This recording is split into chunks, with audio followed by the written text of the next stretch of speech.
కెరటం నా ఆదర్శం లేచి పడుతున్నందుకు కాదు, పడినా లేస్తున్నందుకు.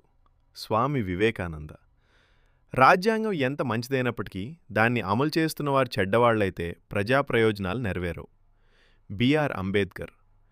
కన్నీళ్లు కారిస్తే కాదు, చెమట చుక్కని చిందిస్తేనే చరిత్రని రాయగలవని తెలుసుకో. శ్రీశ్రీ. ఆనందం అనేది డబ్బు లేదా వస్తువుల్లో లేదు, అది మీ మనసులో దాగింది. గౌడ్ గోపాల్ దాస్.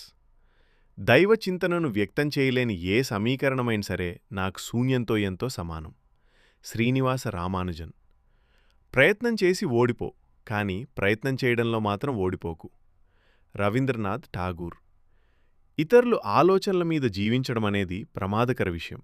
జిడ్డు కృష్ణమూర్తి. మీరు రక్తాన్నివ్వండి, నేను మీకు స్వాతంత్రాన్నిస్తాను. సుభాష్ చంద్రబోస్.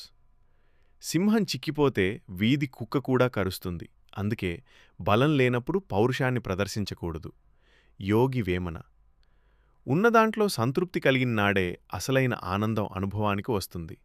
చలం.